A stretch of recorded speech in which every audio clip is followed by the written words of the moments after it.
This week on RSBANDB Update, the Ranch Out of Time pre-release brings new farming eggs in anticipation of the 120 farming release in November. We'll talk about why this is so special to us. Also, a look in on Epic Jam and thoughts on how August and September could have been different.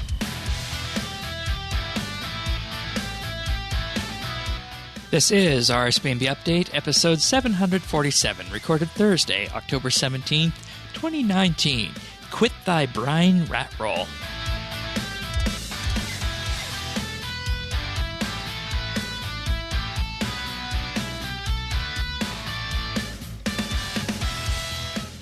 Hello, everybody, and thank you for joining us for another episode of RSBANDB Update. This week is, most of you listening probably would think that, this is just a bit of an update that we could take in to get us ready for the Ranch Out of Time next month, and there's really not much to write home about unless you're a diehard farming nerd. But this episode is indeed very special. But before I just continue on a monologue, Tanis, you're here as you are each and every week, and Thank you, we're just gonna talk about the week's updates and reminisce a bit, in particular with this Ranch Out of Time pre-release update. And we were told at RuneFest that the eggs for 120 farming would be released before the skill update went live, and lo and behold, here we are, the middle of October, and it has hit. And I'm just gonna say that this is perhaps one of the most special things I can talk about on RSBANDB Update. And many of you listeners probably don't know why. And I know, Tanis, you didn't even know why when I mentioned this to you. Oh, I didn't. And the reason is that all the way back in June of 2005, RSBANDB Update number 1 on June the 12th of 2005 covered its first update of the seeds and farming equipment, when seeds were added to the Master Farmers and the seed stall in Drainer Village back then. And of course, this was to prepare for the launch of the farming skill. I think Bird's Nests were also launched at the same time. Actually, yeah, they were, because I remember us talking about how in addition to the seeds for the trees that you could get, you would also be able to get eggs.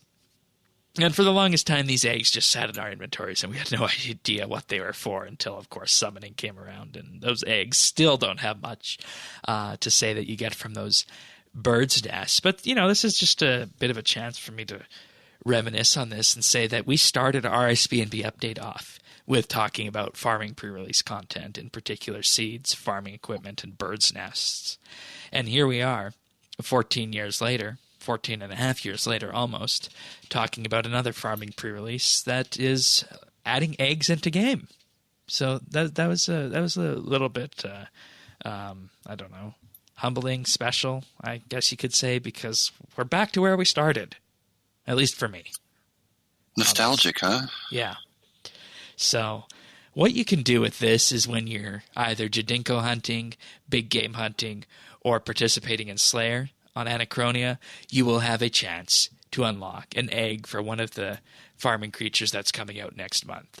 It's worth noting that salamanders are not out yet in terms of the eggs that you can get for them. So for anybody wondering on that, that's what that is all about.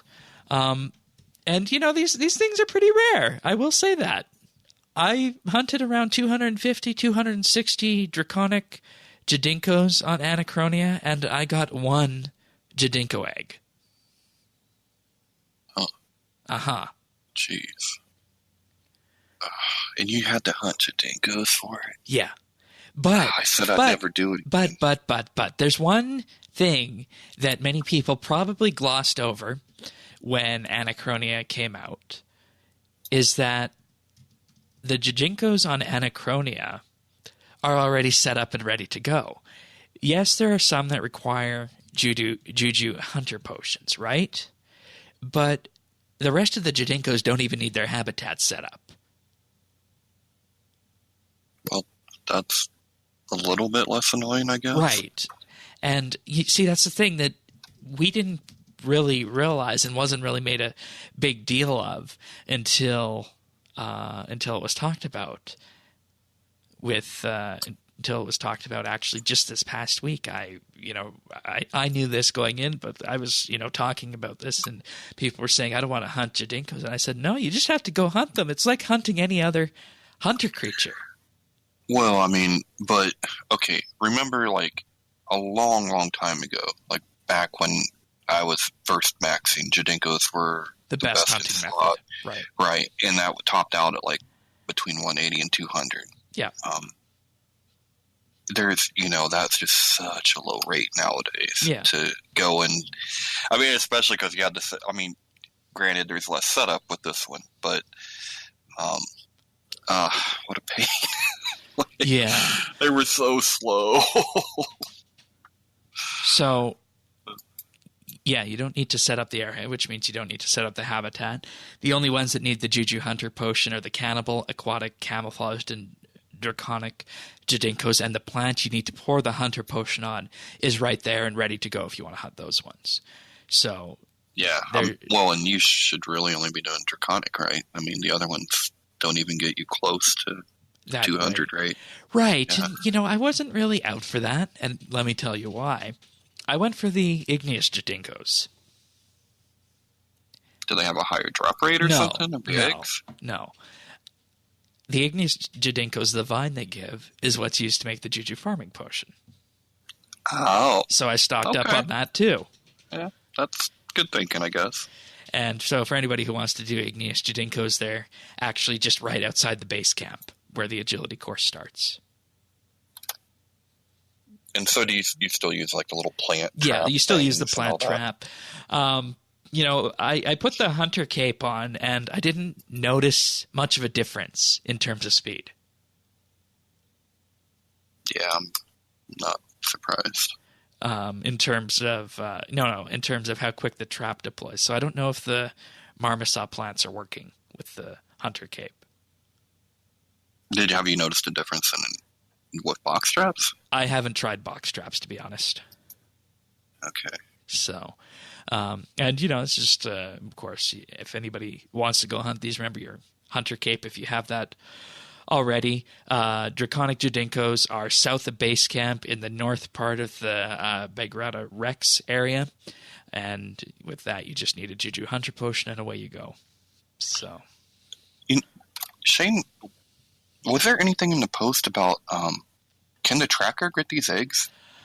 And, that's something I've also been attempting. Ever since this update hit, I've been using the trapper in the standard farm to see if he will return one of these eggs. Nothing yet. Though, granted, all he's been returning are cows and chickens and rabbits. You're fired. So he hasn't really brought much interesting to me, and I mean, it's stupid rare. But yeah, there's one egg for each Jadinko. There's one for 4 of the Slayer dinosaurs, which, depending on your proficiency with combat, might be your more preferred method of going. And there's also one for each of the big game hunter dinosaurs. And as we saw with my Jadinko hunting igneous Jadinkos, the egg you get is random. Well, there's going to be, a little bit more reason to do big game hunter now. If you get an egg, it's probably going to sell for quite a bit. Yeah, and I ain't doing it, and I will definitely pay for it. It's big game hunter isn't as annoying once you've unlocked the perks from the hunter shop and tier 3 hunter rep in the base camp, but it's worth saying that these eggs are not tradable right now. They will be, like, in the end. Yeah, they will be. They will be in the end. Yeah. So go stock up and get rich. Yeah, my goal is to get one of each of the eggs before it releases, and then just breed them based on that.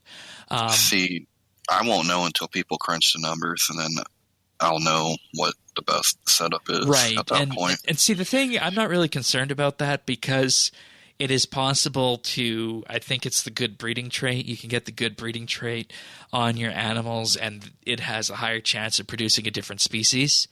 That's how, if you, for instance, breed 2 blue dragons, you can sometimes get a red out of it.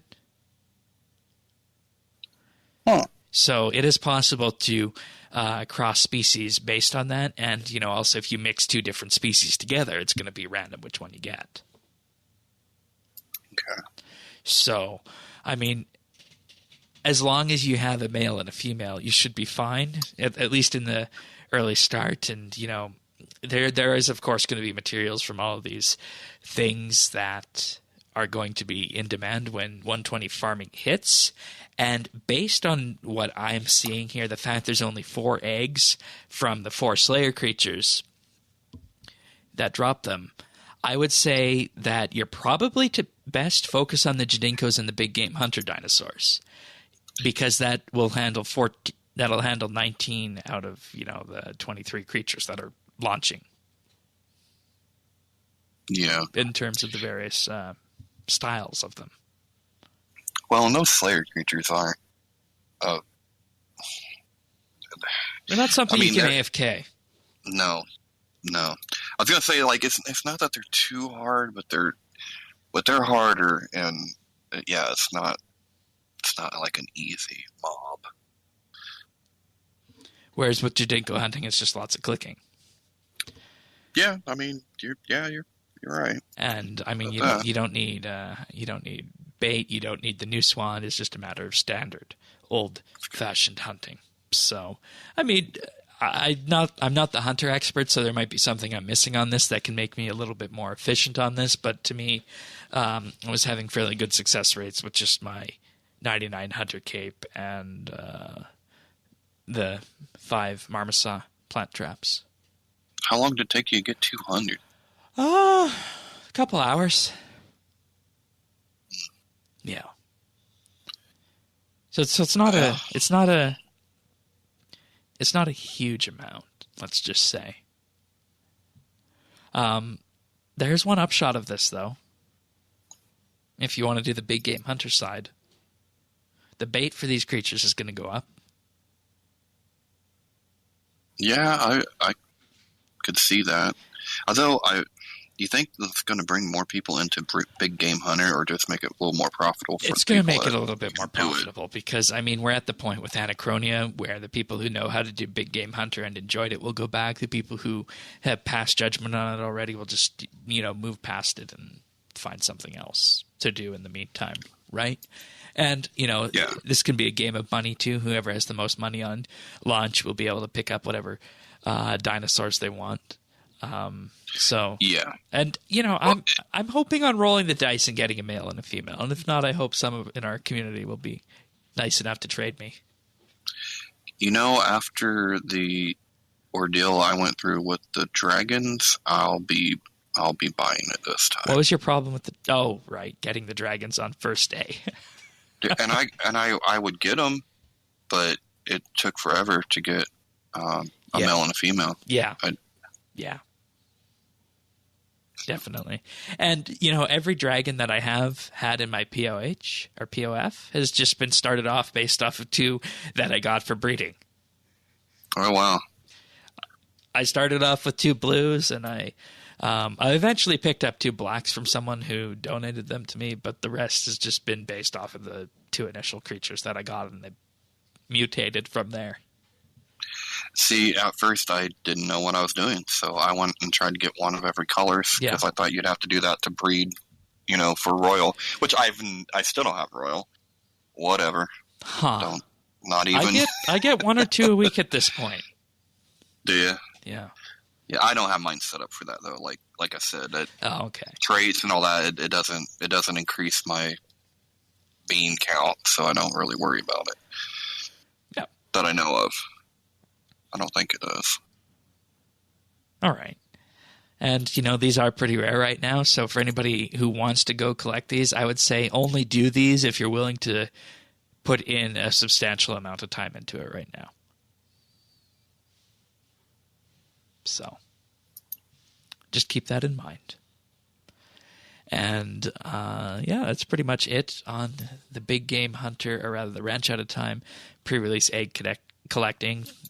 Hunt Jadinkos or big game hunter dinosaurs, or kill the Slayer dinosaurs on Anachronia, and there's a chance you'll get one of the new dragon eggs. Also this week, Iron Man celebrates its 5-year anniversary. It's been 5 years already. Yeah. Broadcast will trigger when an Iron Man account hits the 5-year milestone. A special title has been added for Iron Man and Hardcore Iron Man. No spoilers, you'll need to find this one for yourselves, they say. And a special trimmed version of the Iron Man armor has been added as well. Okay. I don't know any... actually, I do know Iron Man characters, and I actually even know Hardcore Iron Man characters that have existed for 5 years, which is amazing. Wow, they've been super careful. Yeah. Are they level 3 skillers? No. We got one in Clan Quest, Herblaw, who's been on the bit before. He is, I think, maxed. Okay. At his first 99 as an Iron Man. Invention. Really? Yeah, really. That had to be rough. Yeah, I bet it was. So before we move on to the patch notes, there was a bit of a footnote in the news post this week about new merchandise on the official merch store. You can purchase a RuneFest 2019 pin, Dragonkin symbols, amongst other things that are Anachronia themed. But they have some new enamel mugs for the fishing, slayer, and fire making skills. Granted, I mean, yeah, they look really nice. And if these were for farming or herb lore, you'd bet I'd be picking up both of those. So, I mean, if there's anybody interested listening who wants to, shift the product on the store to have some farming or herb lore mugs, you'll get 2 sales from me. So I would very much like that to happen. And I think it would make sense given next month's updates. Well, yeah, I'd probably get a mug. I'm down for a new. You could get a Slayer nice one. Mug. Slayer is black with the Slayer logo on it. Fire making is, of course, orange, and fishing is blue. And they're the old style enamel mugs, so they got that kind of retro look to them. So, all right, I'm still waiting for them to add fitted hats. Like if that ever happens, I want to buy a few. Yeah, that'd be person. good. Me too. I'd like that, a farming one too. I know there's also these keychains with the skill capes. Once again, farming herb lore, please. Yeah, that would be great. But yeah, the mugs I think are the easiest ones to use because you just use them every day and you use them without thinking. So that's what I'd probably choose on there.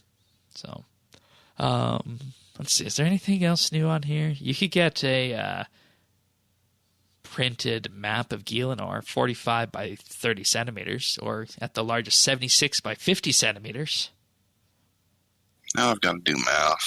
Ugh, what's the conversion? I have no idea. Right? I have no idea on that. But Angelscapes, which of course is where you get the cape key rings from. There's a trimmed quest cape one. And of course, these have all existed for a long time, but I figured I'd just scroll through these and talk about them for anybody who hasn't seen them yet. See, I wanted the map that was like the big, huge mouse type pad thing. Right. Yeah, like the desk style. As a map. Yeah. Or the map one on that, right? Yeah. I thought that would have been cool. Yeah, my desks aren't big enough for that. Well, you need a bigger desk. Yeah, I would like that. I mean, you've got all this stuff going on, Shane. Where are you putting it? Actually, Tannis, there is a map of Gielinor desk map. Is there? Oh, okay. Yeah, there is. Sweet. That's 31 by 11 inches. That's actually perfect. Huh. There's also give myself a Christmas present. There's also a map of Gielinor mouse mat as well. Oh, that's cool. These ones are new. Orders commence shipping the week of October 7th. This one's 9.7 by 7.7 inches. See, guys, buy their swag, and then maybe we won't have to buy their keys. Yeah. I don't use mouse pads anymore. You don't? No. What's the thinking behind that? Why? I mean, I don't know. I just stopped when laser mice became a thing. Oh, I guess they're not necessary now, yeah, are they? They're not necessary, really. I mean, sure, they protect the surface and they protect the mouse, but I don't know. Huh. All right, moving on to the patch notes for this week. So we got a few of them, especially we wanted to follow up from last week. So starting off, added a windmill world map icon for the windmill at Manor Farm. Of course, if anybody needs to make their own flour. By player request, a pair of patrolling Berthorpe guards have been added to the Berthorpe Main Street. On mobile, a large number of items now have tooltips. These include the Clan Vex, rune pouches, the Ring of Slaying, and more. And if you want to see what these tooltips are, just tap and hold on the item and you'll be able to see it. An issue preventing a small number of players from choosing their spouse during the Throne of Miscellanea quest has been fixed. And of course, this follows up from the patch note a few weeks back where you'll be able to choose whichever spouse that you want. You can no longer repeatedly trigger the trimmed completionist cape broadcast when reobtaining the cape. I don't know how players would do that, but that might explain some of the spam that we've been seeing for a while. Players no longer erroneously receive a message about having no charges on a fishing rod-o-matic. And for the bank, added a reset tab order option when right-clicking the All tab. Oh. Moving on into other changes, you can now use Arbuck seeds on the player-owned farm food troughs. In the alchemy game at the Mage Training Arena, the values of the items converted will now change when the alchemy guardian calls the change, no matter if an explorer's ring has been changed. Varak the Defiled set effect now works correctly in Legacy Combat mode. And here's the big one. Corrected the Master Clue Scroll anagram for Brother Tranquility to quit thy brine rat roll. Someone must have heard about that, huh? Yeah.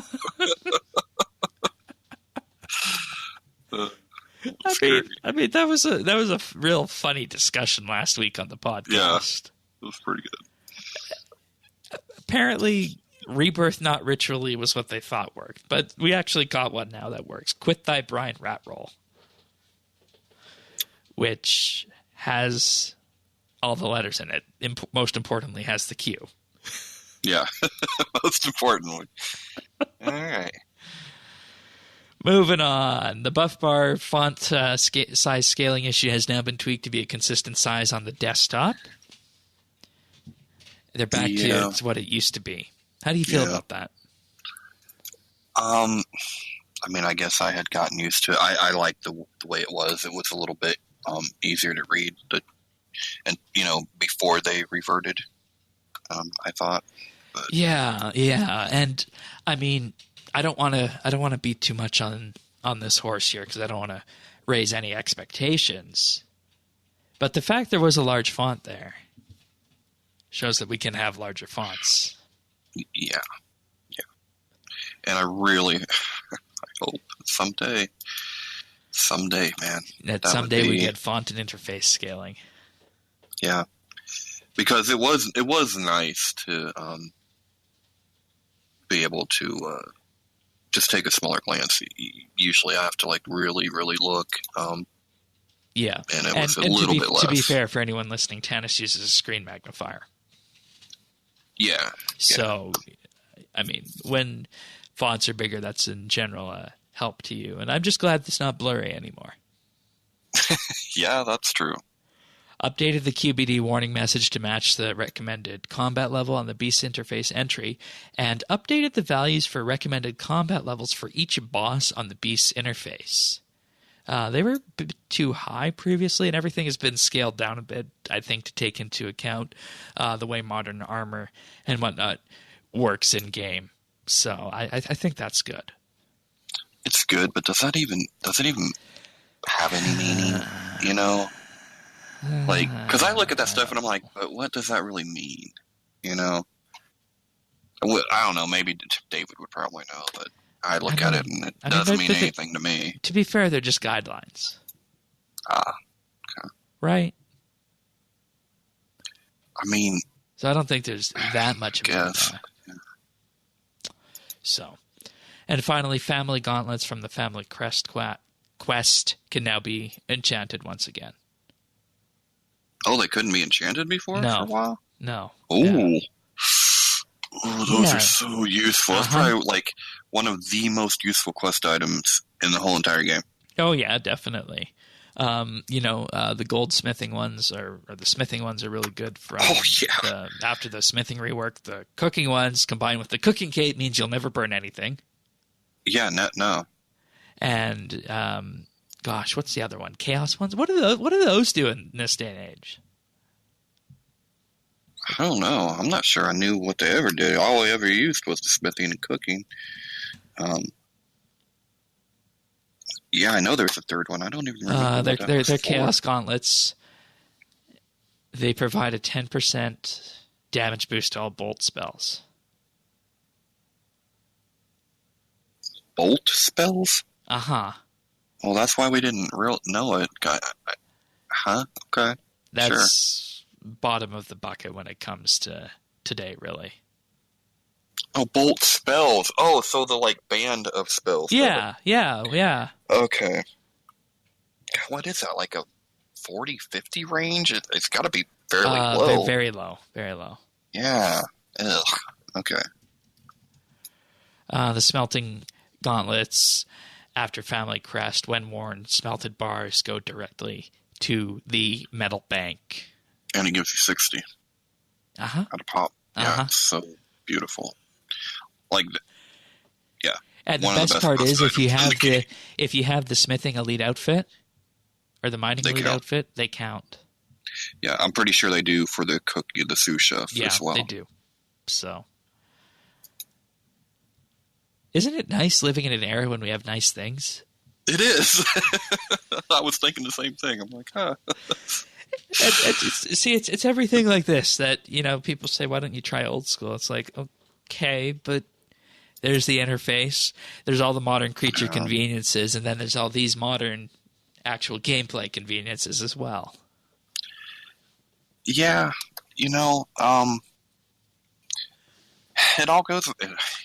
all goes back to a communication, and luckily Shane's pretty steady ship, but I seem to, I will rock with the waves from time to time, and just think of where we're at versus 6 weeks ago at this point. Mm-hmm. We're in a much better position. And a hell of a lot more positive. Feeling a lot better about where the game's at and where it's going to be going. You know what? I think we have a question that we can talk about some of this a little later. Yeah. All right, so let's move on to the live stream then. This was what they called the Epic Jam initial showcase, and of course the idea behind this was to showcase some of the work that's been done thus far on all the Game Jam updates. So I think when we look at what we have, it's something we can be very proud of here. So starting off, I was a bit surprised in seeing this, and Mod Rolly and Mod Raven are of course working on the low-level introductory player-owned farm, or player-owned lake as it's being called. Where did that come from? I don't know. What? There'll be geese, ducks, and swans. It'd be right in Taverly, and the idea behind this is you'll be able to buy the eggs from the Lady of the Lake. Apparently, my autocorrect called it Lady of the Lack. But this is in line with the survey question to increase skills to level 30. And the idea behind this is that you would be able to experience everything that 1 to 20 or 1 to 30 farming would have to offer if they decided to increase the free-to-play cap on the skill to 30. And it's going to help you get to the manor farm requirements. Yeah. It's going to effectively teach you how to do the player-owned farm. So. Yeah. Now, but if you don't want to be running around doing allotments and stuff like that, this might be a way that you can do it with, through this. Exactly. Yeah. Exactly.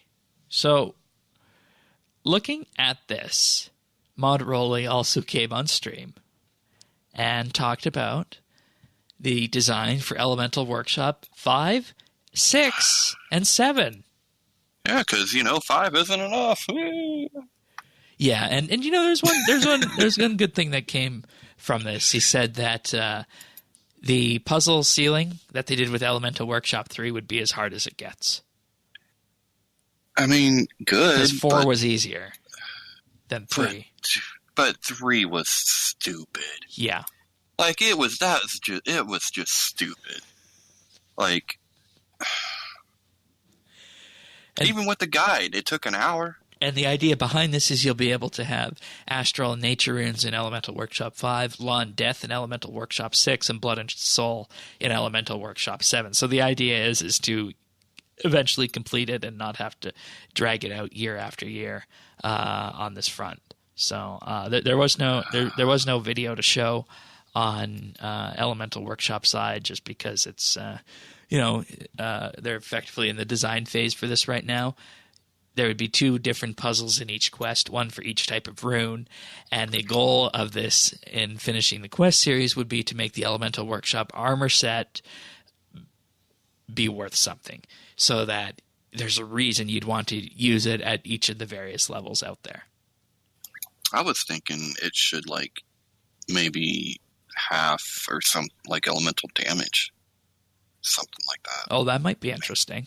I mean, something like niche like that, but then what do you do with the Astral, Nature, Law, Death, and Blood and Soul?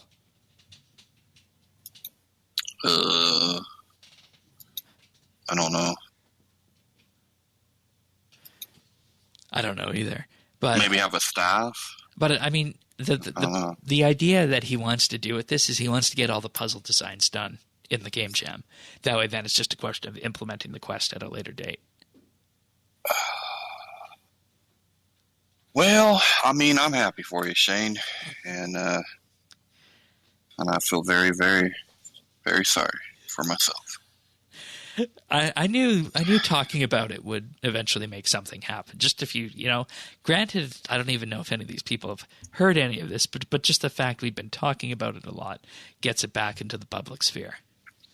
I can't even believe it. I know you guys, I mean, it's Clan Quest, right? But I can't even believe, questers like that quest line. Oh, they're some of the most favorite. Quests like Elemental Workshop and You Are It are quintessential quests that we like. Is it because it's, mysterious? You still don't... Yes. Mysterious. You don't know what the story is. You don't know where it's going to go, and there's still lore to uncover behind it. Yeah, I mean, look, I like the story. And puzzles. It is neat, but puzzles. Yeah, the puzzles I did not like at all. So I was fine until we got the 3, and then that sliding puzzle just did me in. I mean, I was over it. I was done. All right. So aside from the player-owned lake and Elemental Workshop 5 through 7 being designed, Mod Aerator then came to the screen talking about Golden Clue Scrolls. And the idea behind this is to bring in another wow moment into the game. And the idea behind a Golden Clue Scroll is that you'll be able to get a guaranteed rare item from that clue scroll. So that'll be something like a 3rd age item, a 2nd age item, a die, or something else that's stupid rare like that.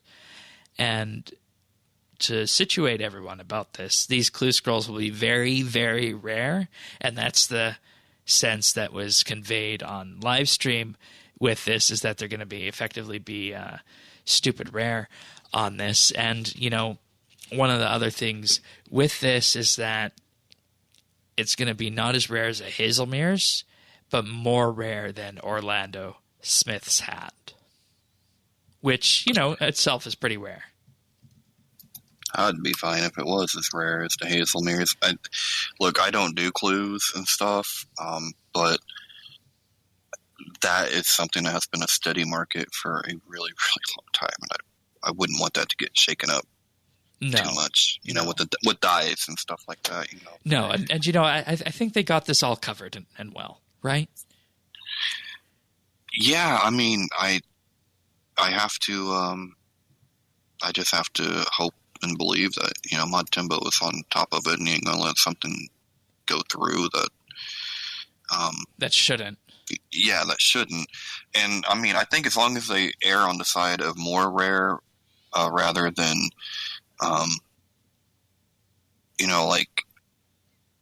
like you can always make it a little less rare, but it's hard to make it more rare because if you have a bunch of them drop in game all of a sudden, like, that's bad.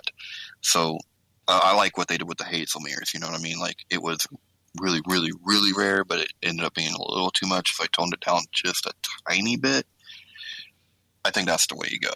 Yeah.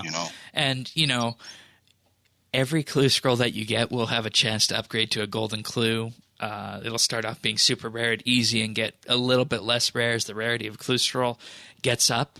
And they said it's aimed to be that 99% of the player base will never experience a golden clue scroll. So they're bringing in silver clue scrolls instead that are going to be less OP than golden clue scrolls, but will give one extra roll on the clue scroll drop table. So they just have another slot that you can get stuff from. And, these will be something that you're going to see fairly often with this. They're not going to be, as common as clues are right now, but they're going to be still something to strive for with this.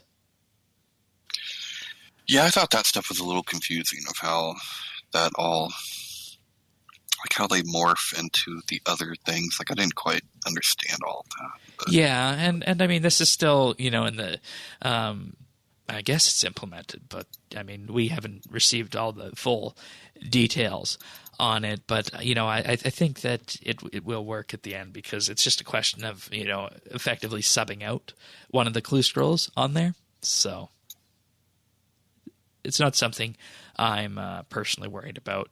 And Orlando Smith's hat will work on the golden clue scrolls, which means that when worn, it gives a small chance for the treasure trail reward casket to give another casket of a lower tier. So that potentially means with a golden clue scroll, you could get a master casket. Huh. Yeah. And same thing for a silver clue scroll. Yeah, all you have to do is acquire a Orlando Smith's hat. Yeah. Yeah. No big deal. No big deal at all. All right. Next up was Mod Osborne, Mod Raven, Mod Ryan, and Mod Camel. These guys are working on the Araxer quest. They wanted this to be out in time for Halloween, but it won't be. It'll be out probably some point in November, they think. And it aims to bring the lore to Araxer. The design is complete, dialogue's complete, and it uses Castle Draken, and it stretches back to the First Age in terms of the lore that it talks about. That's super cool. I'm really glad Mod Osborne has been more visible. Yeah, he was on this live stream again this week as well. Yeah, he helps, I think. I mean, that's just my humble opinion, but I don't know. I think he's helpful. He's becoming the face of the new content. So, next up, Mod Shogun, Ripper Demon Pet. For those who absolutely love fighting Ripper demons, that's not me. I fought a few of those, and that was the end of that story for me. But this pet will be available by the way that all the other Slayer pets in game can be dropped. It'll be a drop rate of 1 out of 30,000 and 1 out of 1,000 from Elite Ripper Demons, which is absolutely absurd. I don't know who's going to fight that many Ripper Demons, but for those of you guys out there, congratulations.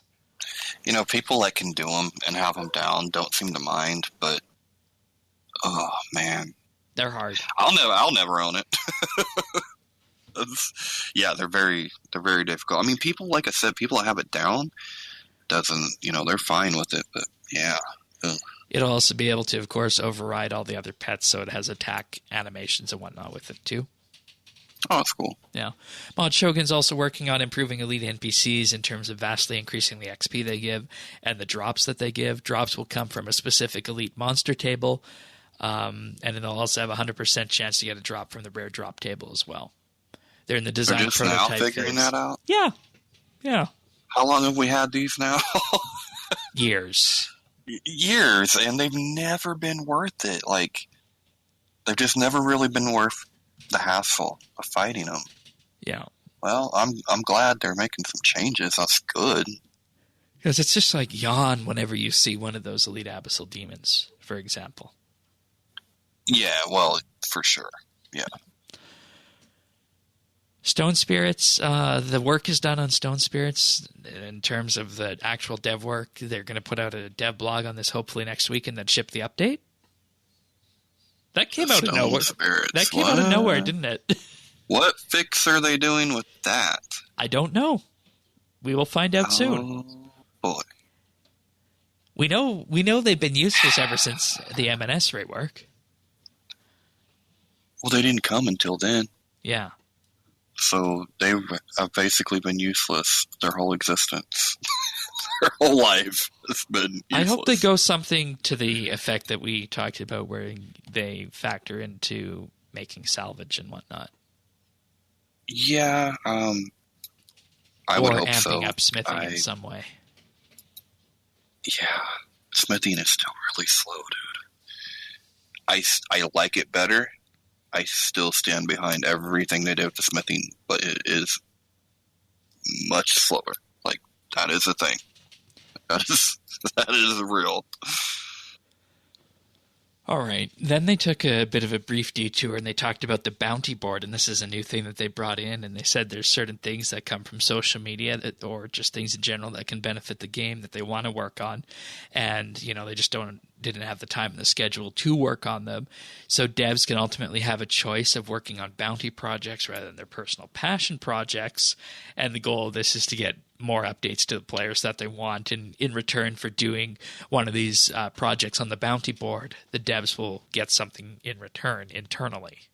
And Elemental Workshop was one of those ones on the bounty board too. So Mod Osborne wants it done. Yeah. Well, I mean, I'm sure he does. It's a quest. He's a quester guy. Like, yeah, that makes sense. Can we get the construction rework on the bounty board? I'll put a reward up like wanted construction rework.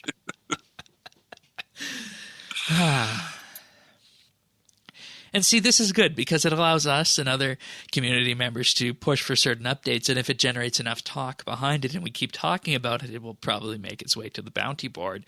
And if something does make its way to the bounty board, it has a higher chance of being picked up and brought in as an update. Yeah. So this is a good system. I'm very pleased with that.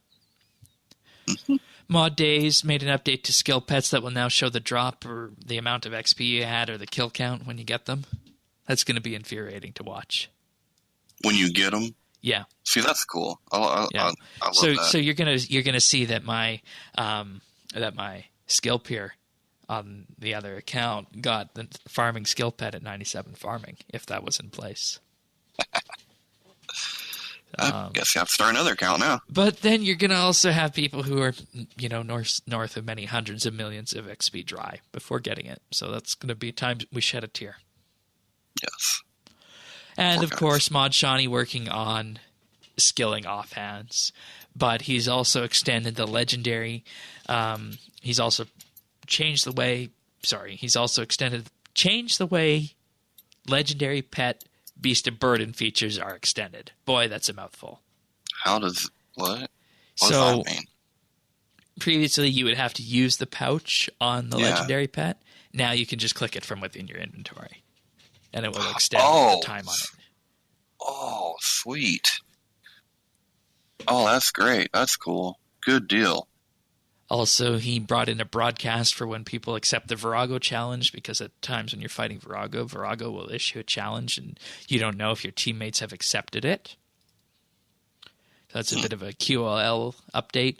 Then skilling offhands, which we talked about at length last week, which, I mean, is one of the updates of any of these on here I hope make it in. I hope these make it into game more so than Elemental Workshop, mind you, just because of how important they are. So all of these skilling offhands are going to be able to be augmented. So what this will mean is that invention will now work across skills that don't have invention already. So just a bit of a brief rundown from last week. The sacrifice offhand will work with the Breakdown, Rapid, and Tinker perks, and you lose 1% of your max health when gathering and fishing, woodcutting, mining, or hunter, or if smithing progress is doubled when you're using it. You also gain a 1% chance increase to divination, thieving, fishing, woodcutting, and hunter chances when doing it, and a 1% damage increase when mining, and a 1% chance to double smithing progress. And these are, of course, additives, so, double smithing progress, double damage when mining. Every time you lose your health, that's going to be pretty swell, I think. Mm-hmm. Elemental, you turn into one of the 4 elementals for 40 seconds. Air, everything gathered or produced is done instantly. That's going to be a big one for mining. Yeah. Earth, bind yourself but gain 10% more XP. Water, don't lose prayer, summoning, or divine charges while it's active. And fire, everything gathered or produced will be destroyed for more XP. Now, my concern with this is that you're not going to get to pick which one activates. And you definitely don't want to, I guess, destroy that Animica when you're mining it. Well, it depends on what the XP boost is. And Yeah, what you're doing it for. I guess we'll have to wait and see on that. Because it almost feels like it's going to be one of those choices like what you have with the Ram Hammer. Are you going to get more in the way of resources, or are you going to get more in the way of XP? that would be good if you could choose. Definitely. Yeah, if you could choose, that would be better. But I guess where we're at now is you're just going to get more XP if that activates, right? Yeah. And after the podcast last week, Shawnee, or I guess Sirion, if you want to go continue with the meme from last week, posted an update in his Discord that all of the buff icons are done. Offhand degrading is done. The sacrifice and elemental offhands are finished. The rapid breakdown perks now work for skilling offhands across most skilling activities. Item XP works across most skilling activities on the offhand only. We already talked about sacrifice takes 1% of your XP per hit. Every 10% of missing HP boosts gathering by 1% and mining by +1 damage, and smithing's double progress chance by 1%. So that all stacks together. So if you lose 50% of your HP, you're going to be gaining 5% +5 mining damage, and have a 5% chance to double smithing progress. And I don't think we can underscore how groundbreaking this is, the fact that there's now this choice. I cannot wait for the first week that the stuff comes out. Just the skilling community is going to be just running numbers and testing, and it's going to be cool. This is going to be like our equivalent to a new boss. Yeah. Where people are trying to figure it out. It's going to be cool. I don't claim to be someone that can figure it out, but I can't wait until it is figured out. That way I can set everything up the best way possible. Yeah. Let me see if I can find anything on the elemental randomness, because that's something that is very concerning on this one for me. Also, interesting thing about this, the destruction one, when it procs, gives you a chance of destroying the item. When an item gathered or produced is destroyed, you get more XP, and there's also a chance to low alch the item. That's cool. See, that I would think that would be great for a wood cutting or... Yeah, that would be really good for wood cutting. Now, here's the thing. Here it is. He posted a screenshot and he said I wanted to cook, except he got the wrong elemental. He got the water elemental. Which, with that, you didn't lose prayer summoning points or divine charges, which makes no sense. So, it is going to be random. It is going to be random. That might be the least coveted one. I think the fire one's going to be the least coveted, personally. Well, I mean, but as for all the offhands, I don't know if the elemental one is going to be people go for it. Apparently it's been set up right now that destroying it looks like it will give, for a sailfish, 2100 XP.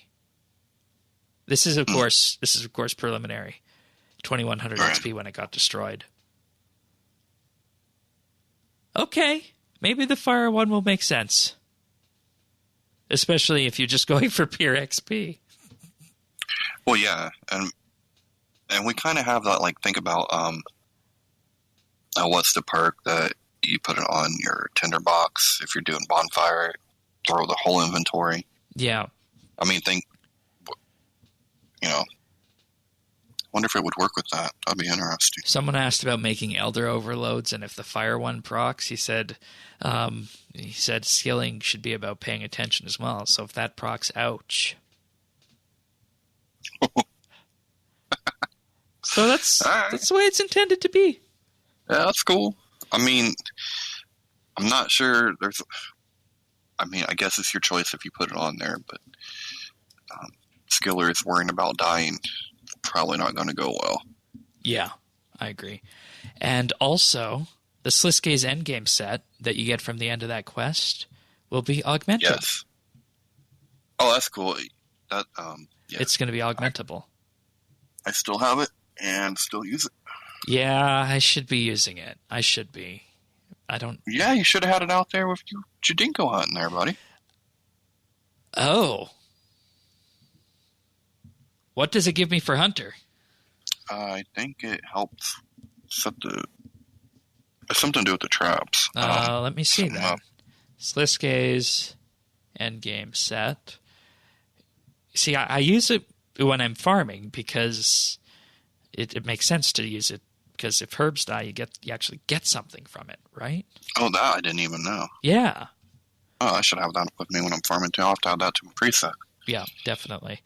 So Sliske's endgame rewards, you get the Hunter's Catalyst Fragment, which resets several hunter traps if they fail to catch any prey.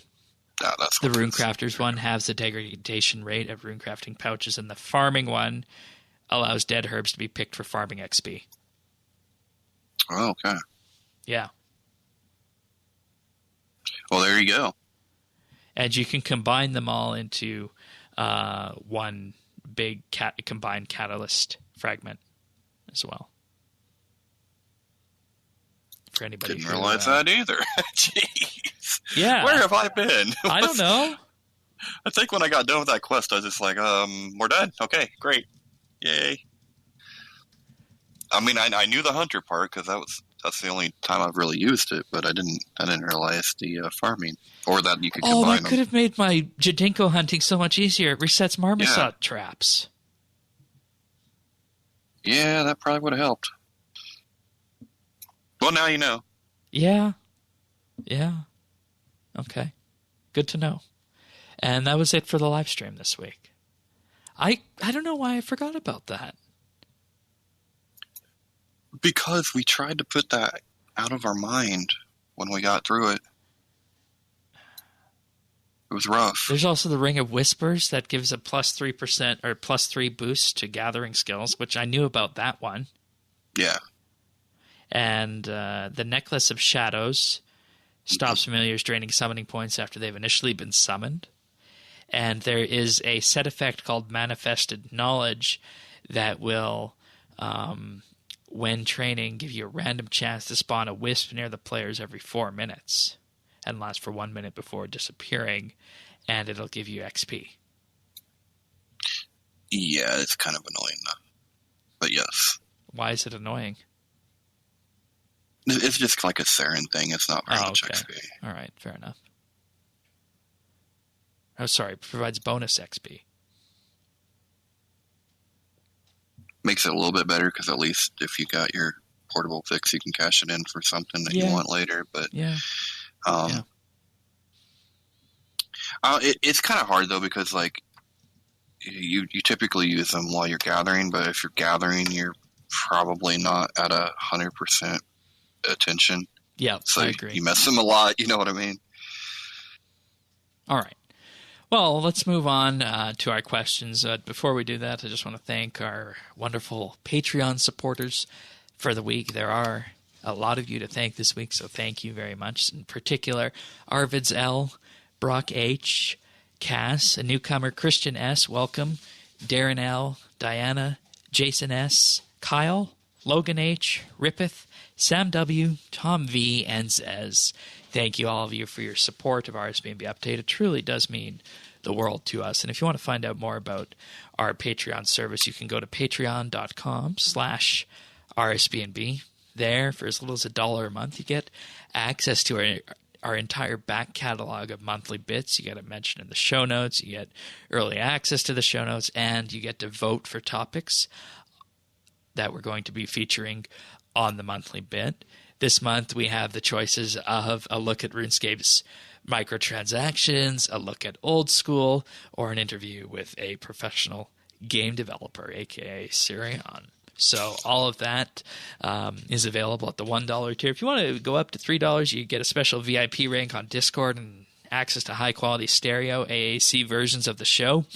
And for $5 a month, you'll receive a shout-out every week, including access to the clips that we use for the clip show at the end of the year. There were some definite good ones in last week's show for anybody who wants to take part in that. And what we're doing with this, of course, we got our monthly bit. Then we have our roundtable, which we're doing this weekend. And should we reach $99 a month, we'll be doing movie night in the RSBANDB Discord with Tannis and myself. So that's, of course, what we're going for. So if this at all interests you, I just want to say thank you to us for providing the show. Visit patreon.com/RSBANDB. And once again, we say thank you to all of our Patreon supporters. It truly does mean the world to us, your support. Thanks, guys. All righty. So first up, we have an audio question from the RR Man. Hey, it's the RR Man here. How's it going? Wow, that was one heck of a Reddit post. And if you haven't talked about it already, I'm sure you may mention it now. Very impressive, and hello to all the new listeners out there. Quick plug for Patreon, full stop. For anyone out there who's never considered it, even putting in $1 to a Patreon really does matter. Any Patreon, not just the RSBANDB one, which I would advise you should do. But yeah, $1 doesn't seem like much, but every dollar added together adds up. So think about that. Now, with archaeology coming out next year, I want to ask you what you guys want to be digging up. What items from the RuneScape lore, which you know I'm not very good at, but what things would you like to see as the artifacts or items that you can make during the skill? Things like, I don't know, for second age armor, third age armor, stuff like that. As I said, not an expert. I want to know what you guys want to see. Peace out. All right. Yeah, so I think we can actually, I'm going to mention the Reddit post in the next question, Tycho's question, because he addresses it head on. But, I mean, if any new listeners are out there listening, of course, welcome. So, archaeology. What do you want to be digging up?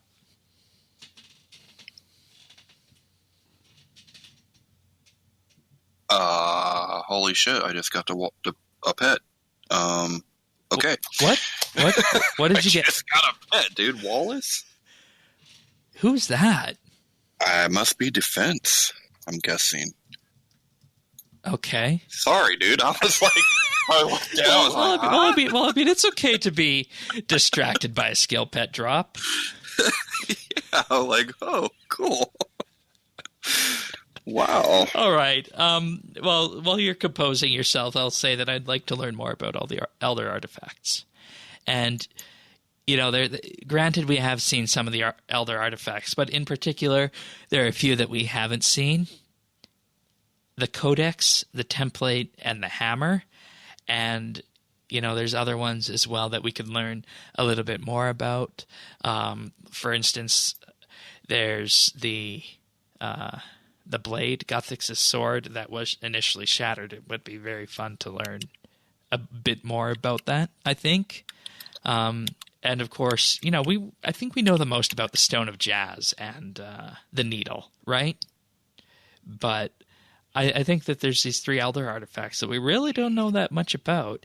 And given the way archaeology is meant to lean into the past, I think it'd be fun to look at some of these elder artifacts. Yeah. That'd be my bet. Failing that, I'd like to see extensions of the making and meeting history quests, which obviously were ad hoc at the time, but I think could be kind of rejiggered if they were to have a sequel to kind of tie into archaeology and maybe some of these elder artifacts. That'd be cool. Like some of the artifacts we interacted with, like in the past, and like we find them now. You know what I mean? Like the stuff in the house or something. Wouldn't that be cool? Yeah, that'd be cool. And, you know, maybe I think another fun thing would be to... I think they want to go this way, and the reason that I say this is because the survey had a very heavy tilt towards asking, hey, would you like to explore the human kingdoms, right? Mm-hmm. So I was thinking, you know, kind of to the same way that the World Wakes was our foothold into the Sixth Age, what if archaeology is our foothold into exploring the human kingdoms, aside from the Anachronia aspect, which I think is going to be no doubt happening when we get the Orthan dig site later next year. So I think human kingdoms are another option as well. So that's what I'd like to see. But based on where we're going, I think we can also learn a lot about the Icene, because there is that one dig site in the Icene area as well. And to me, that one is going to be the most interesting one. So, yes, that actually plays into something I'm hoping to uncover. Oh, what's that? Well, okay. So I kind of have two answers. Okay. One is like my serious answer, which is the Icene stuff. I want to know more about how Saradomin attained godhood. So I'd love to find more clues to tell that story, artifacts and stuff, and I'd also like to uncover Saren's panties. What? Saren's panties. What do you mean by that? I'm assuming she probably wears panties, or maybe she don't. But if she does, I don't think a god made of crystal needs that. But that's just me. I have to wonder if that answer was planted. No, actually not. Okay. Fair enough. Does that sound like something I would say, Shane? Yeah, it does. Yeah, right. Well, you think Saren. I mean, that's the yeah. Saren. Okay. She's kind of cool. Kind of like her. Yeah, and we learned a lot about her in Children of Ma, and being the light form of Zaros. So. Yeah, I mean, they could have made her look more attractive. I'm not sure about the whole alien type of vibe things they got going on there, but you got to remember that Saren and Zaros are two gods that were created as abstract objects. Yeah, but he didn't, and they can change their form, right? Oh yeah, they can. Oh, there you go. They're not locked into their form because they're at tier 2 godhood, which allows them to effectively shapeshift into whatever they need to be. And that's how the constantly changing appearance of Zaros has gone from the mist to what we saw in the Sixth Age. And Saren put herself in the crystal format to be amenable to the elves. No wonder Guthix was all up on that. She could just change into whatever he felt like that day. All right, moving on. Thank you, RR Mad, for that question. I will be addressing the Reddit part of your question right now and Tycho's question. So this is from Tycho. It says, Dear RSBNB, it's been a while, but after 11 very silent weeks from Jagex, the updates seem to have exploded. Yet they have not. We are still lacking updates, yet I see people run back and forth like never before, stacking up herbs for 120 herb lore. People are making herb runs for once, mass murdering of absolute units for their eggs, and the player-owned farm getting popular again after its nerf. RuneScape is filled with life again. Osborne commented on the stream that he didn't want this long lack of updates to happen again. However, wasn't the reveals at RuneFest a huge boom that baffled us all, especially you, Shane? And I think we can all agree that I don't think any of us were expecting what we saw at RuneFest, right? No. Or more importantly, should Jagex have revealed some of the updates during these silent weeks to build expectation and divert frustration over the lack of updates? I remember a community that was patient with the mining and smithing rework, both because they openly showed 46 pages of fixes that had to get done before the release, but also because it was presented in a way that made players patient, knowing the wait was well worth the reward. Okay, so let's handle this side. I think the Epic Game Jam and the changes that have been made to the episodic content team are going to fix the problems going forward. Hence the number of quests that we can see starting to be prototyped and eventually work their way into development and the bounty board. So I think that going forward into 2020, we won't have a problem with this lack of updates. That's part one. But part two, looking at the past,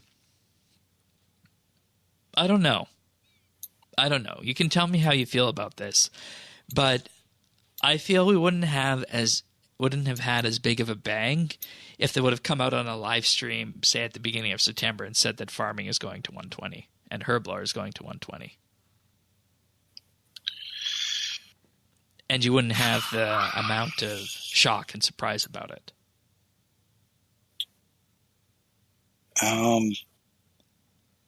Well, I would much rather they had traded the 120 announcements for the archaeology one. Oh, you mean when they did it at the end of that live stream? Yeah. Where they said, we're announcing a new skill. Yeah. I think that would have been a bigger pop, better save for RuneFest. Right. But the problem is that was mid-September already. And if you were going to do something like that, you should have done it at the start of September or the middle of August. Yeah. I mean, it's... Well, and let's not bury the lead there. There was a reason they did that. It wasn't. It was an attempt to change the channel. Yes. And, quite honestly, the channel should have been turned the first or second week of August. Yeah, they knew that this was only going to get worse. Like, it wasn't, it wasn't letting up. People weren't letting it go. So, and this is why I was such a fan of the Mod JD live stream that he did probably about a month ago at this point, is that it was frank and to the point, and it was delivering information. It was information that players asked for, but yet it was delivered in a way that had a certain sizzle to it. And that's not to say what Mod Shawnee does is bad or the regular live streams are bad. We've been very clear here in the past that we like the Mod Shawnee live streams. Yes? Oh, yeah. Yeah. And there is a time and a place where you need to effectively bring the sizzle forward. And that should have been what was happening in August and September. Whether that was Mod Osborne going out on these live streams and, answering questions about updates that might be coming forward. And, they could have done that with 120 farming and Herblore. You're probably right. But if you look back at the RuneFest live stream and you hear the announcements there, if you didn't announce that, or if you didn't announce that at RuneFest, you wouldn't have had the big part of the RuneScape keynote. Well, right, but you would have had... Well, I mean, you still would have, right? You're just interchanging the archaeology announcement for right. But I mean, they're both there. But the thing is, people would have known it was coming, and you wouldn't have had this huge build-up with Mod Raven coming out of the stream on stage announcing a new player-owned farm, and then 120 farming, 120 Herblore back-to-back. Just, completely out of line. I still think you would have had you still would have had Mod Raven. You would have had all that set up. Yes, but it wouldn't have popped. Right, but archaeology didn't pop in the way that it should have either. Like, I think that's going to happen come January. Yeah, I think there would have been a bigger pop with archaeology had it been announced at RuneFest. Everything at RuneFest was set up for archaeology. That's what I was saying ahead of time. I'm like, look at how the theme. Look at all the like they're setting it up for archaeology. So, but I think the bigger issue really is something that, man, I go back and forth on, because when you save all of your big announcements like that for RuneFest, it makes RuneFest feel special. It makes it feel like it generates the hype. It reminds me of like what the older RuneFest were always like. It always made me excited. And they needed to do that this year. They needed to do that this year. But at the same time, I think they could have saved themselves a lot of trouble had they been a little more forthcoming with some of these updates. Because, and the reason I say that was it was so quiet. They'd kept everything for this one weekend, and meanwhile, the ship was on fire. We got a fire, guys. They kept announcements back. They've been very clear that no content has been delayed for RuneFest. Right. Oh, the announcements. But, I think when it comes to the average player just listening to the news, the RuneScape news of the week or the day or what have you, those announcements, no, they're not content, but it kind of gives you something that you're to talk about and something to look forward to. It would have been a much better discussion to have than some of the other discussions we had to have pertaining to less pleasant things, so it's like, what do you do at RuneFest? Like, should RuneFest be focused more for the social aspects of it and the interactions and the coming together part as players, or should it be this big major hype producing event for the year? I lead to the second one, because with the second one, we're still going off the gas from that here. We are.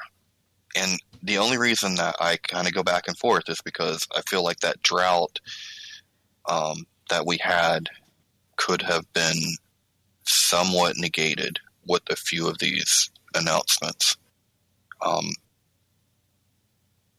It was just, we just had such a long period of time of, it was either MTX or nerfs. It was just one thing after another where, a little bit of good news, I think, really could have helped the situation with that.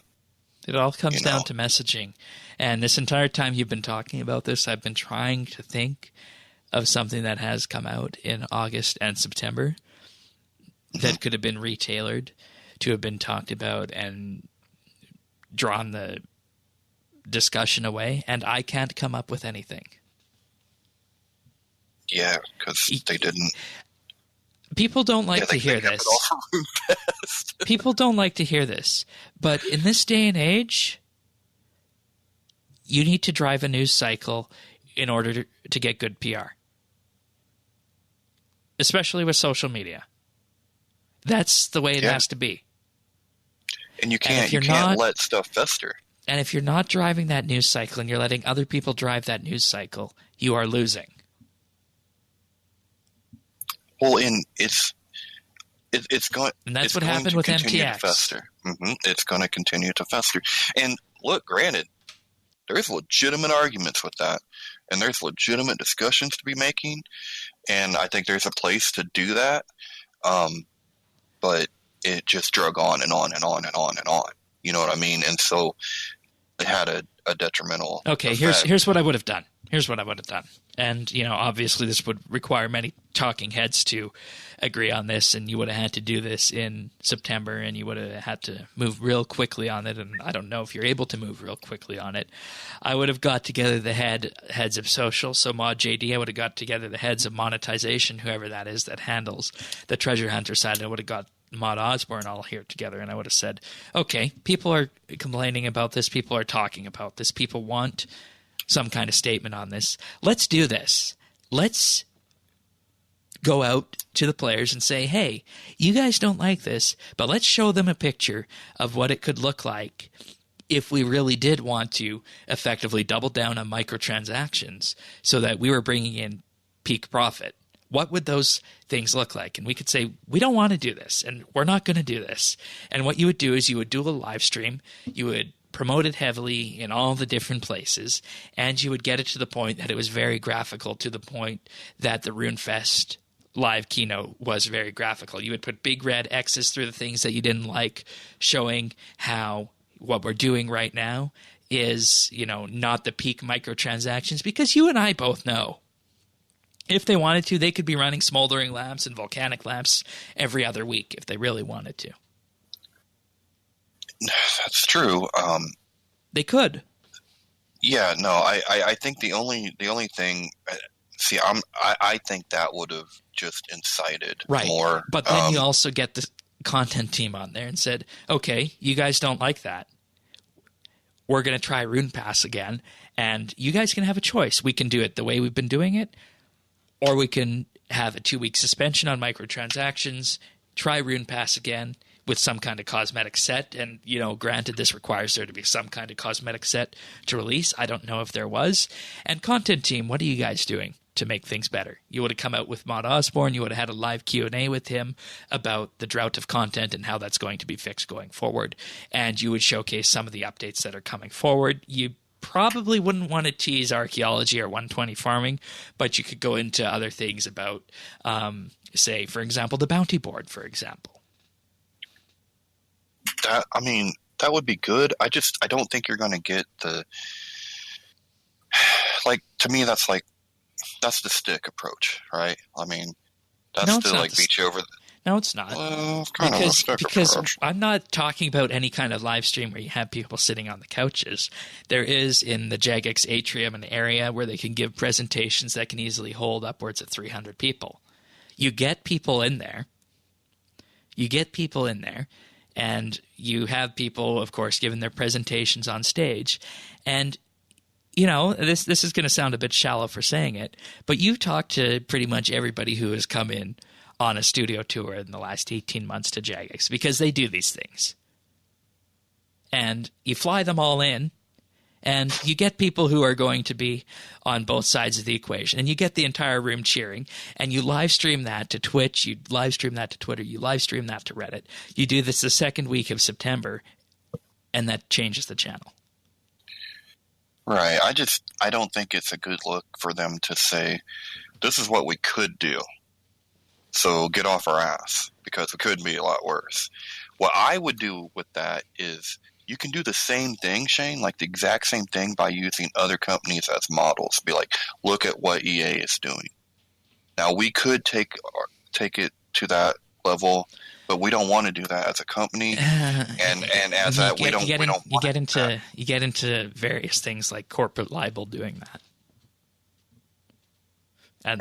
But I think it would turn people off if they thought it was like, if you're saying, hey, we could make it worse. I don't think that comes off good. Okay, don't say we could make it worse then.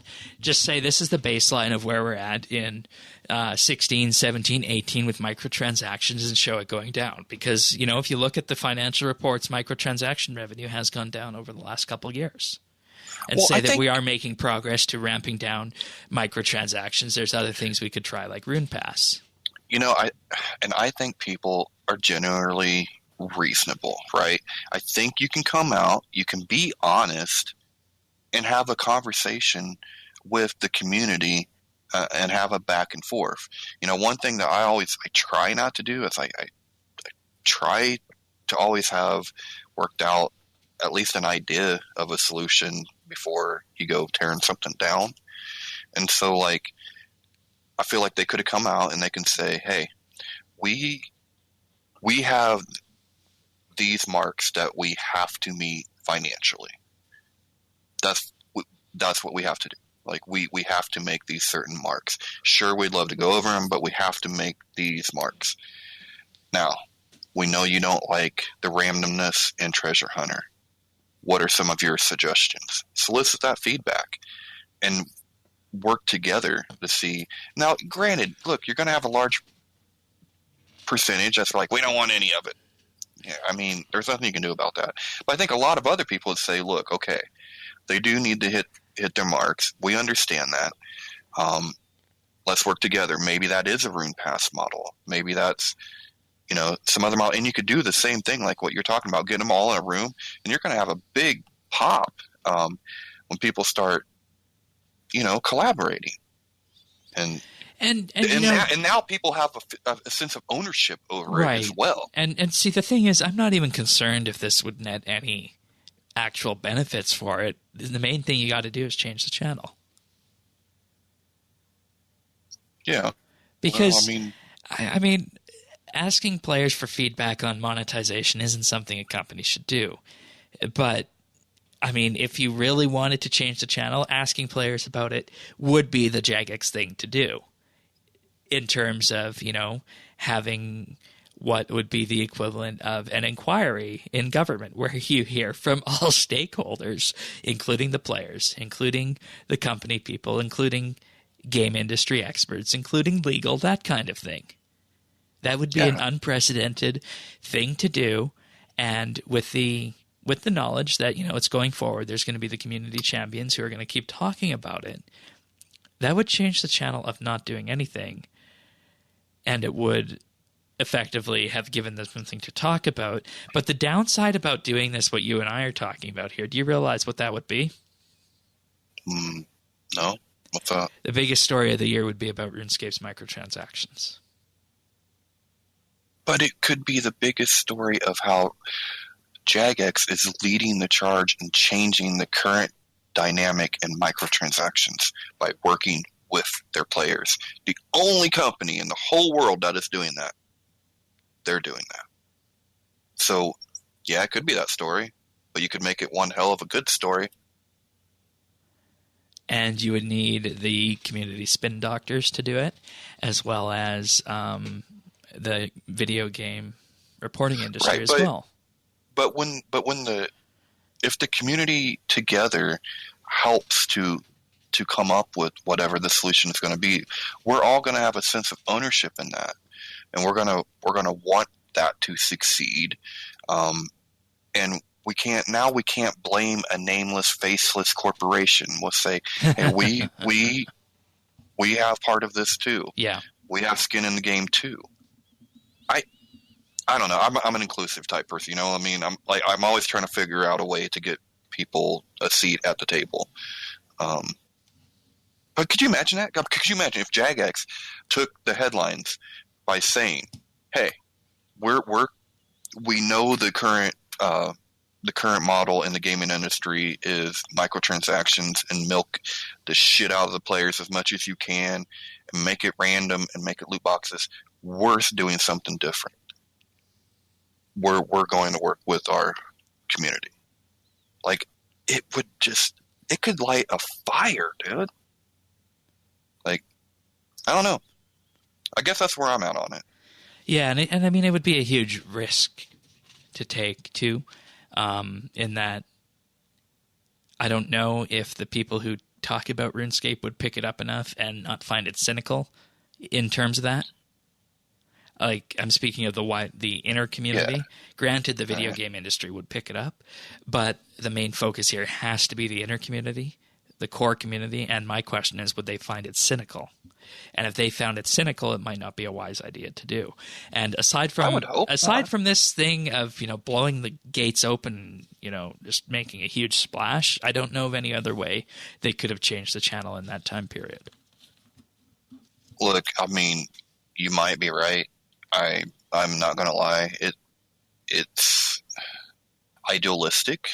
And sometimes I can have a tendency of being a little naive when it comes to that. But I still feel like people, if they felt they had an impact, a voice that, they'd be serious about it. But I don't know. I mean, you're always going to have a tiny percentage that's going to be cynical, and there's not, you can't move them. It's like an election. People have their. It's like a Trump thing. He's got his hardcore 30%. It does not matter.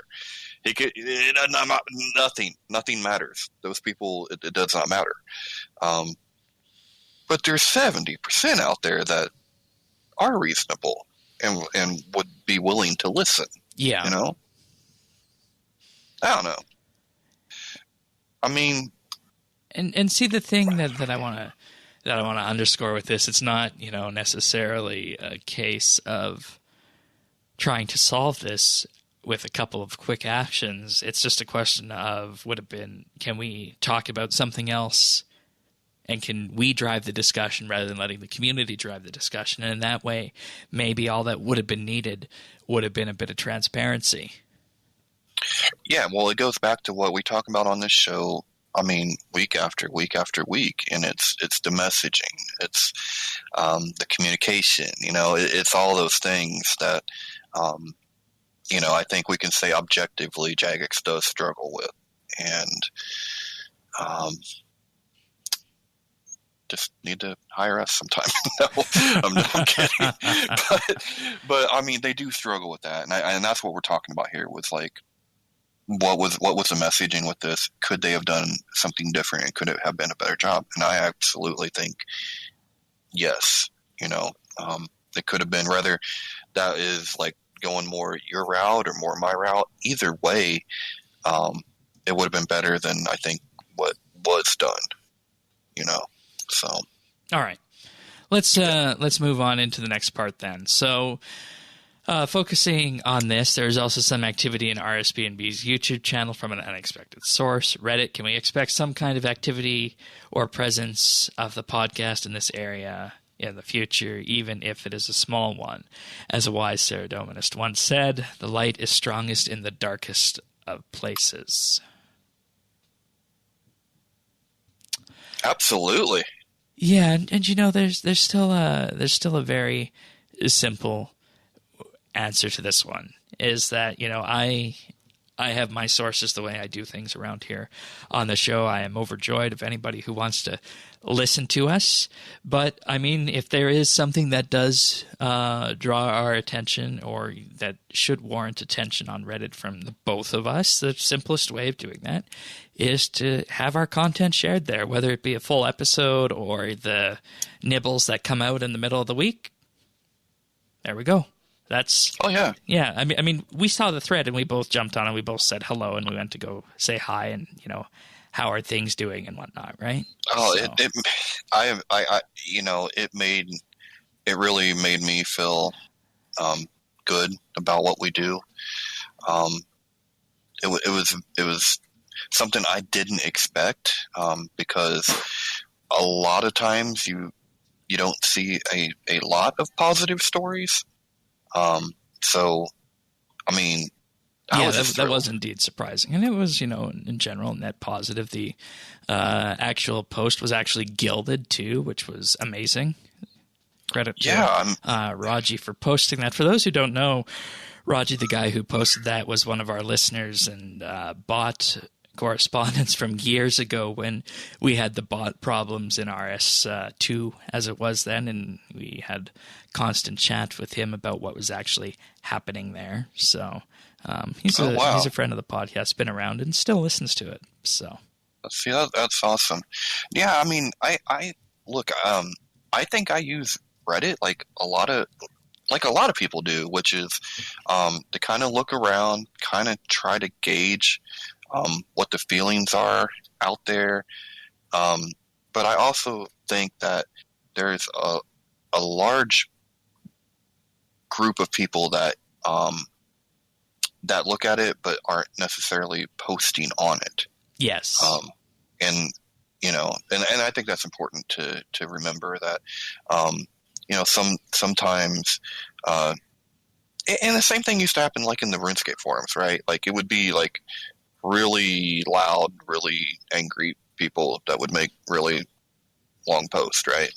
Mm-hmm. And they would get most of the attention, but everybody would go there to try to like learn and be informed and everything. So, I thought it was cool.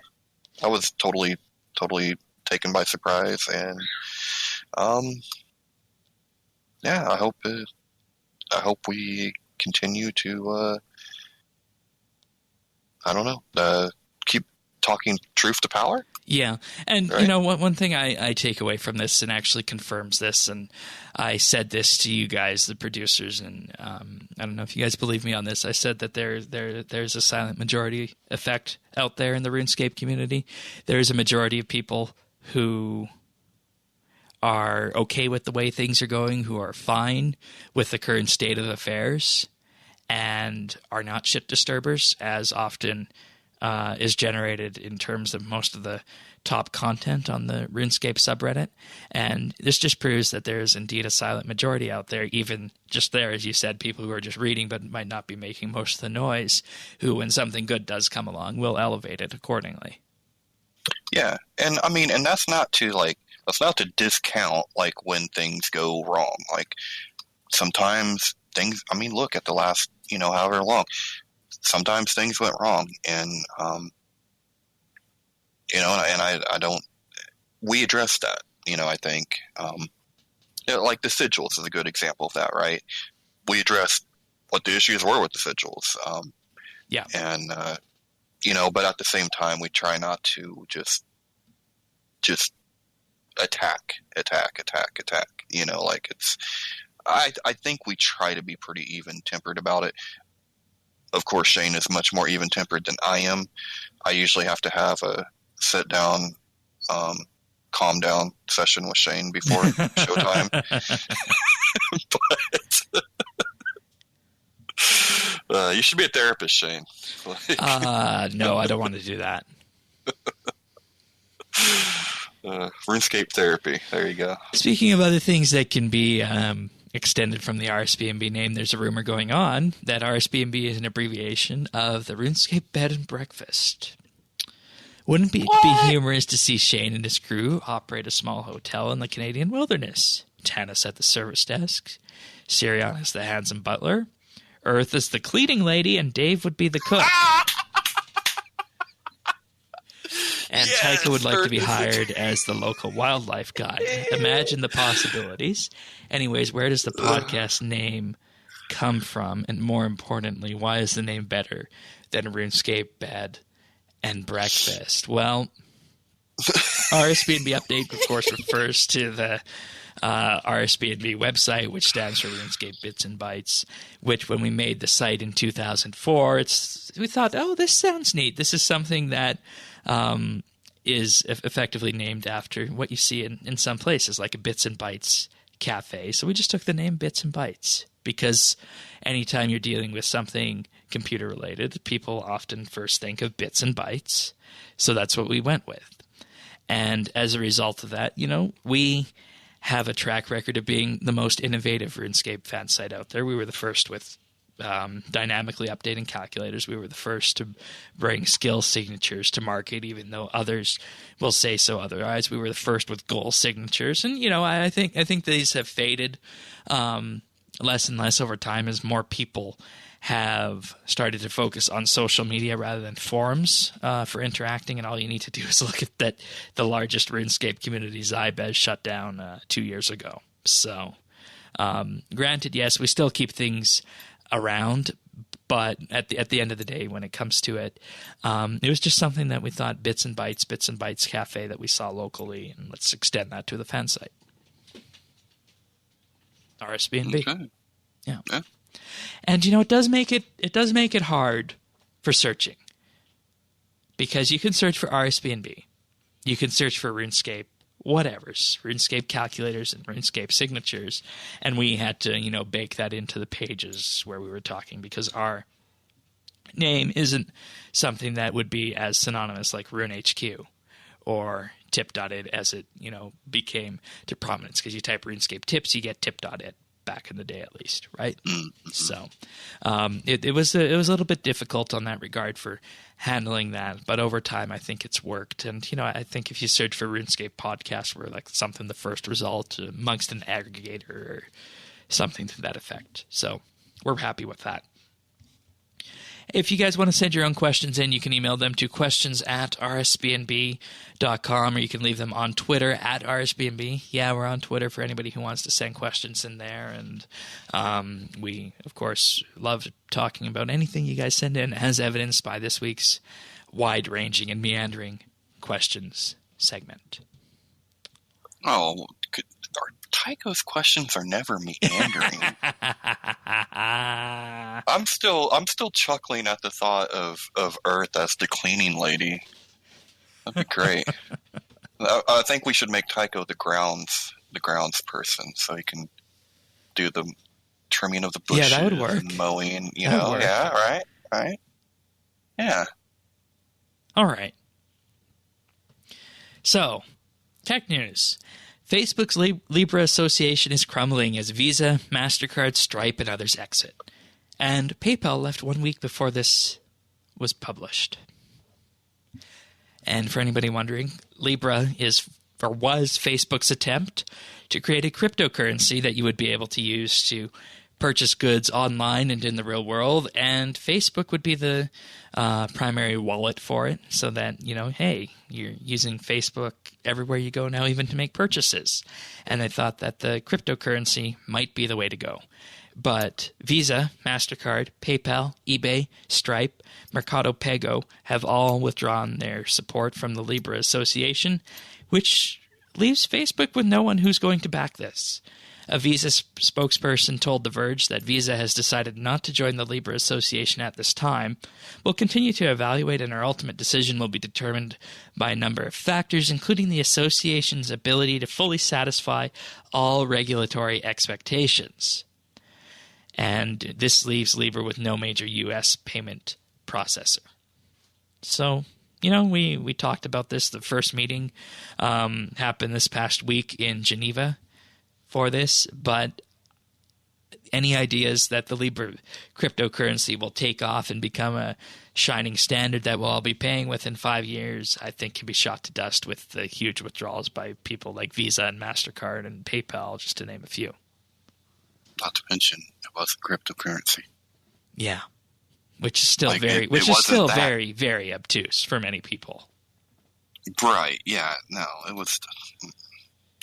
Well, and, I mean, these companies, they don't want to be tied to Facebook's next screw up, and there will be a next screw up. They don't want no part of that. No.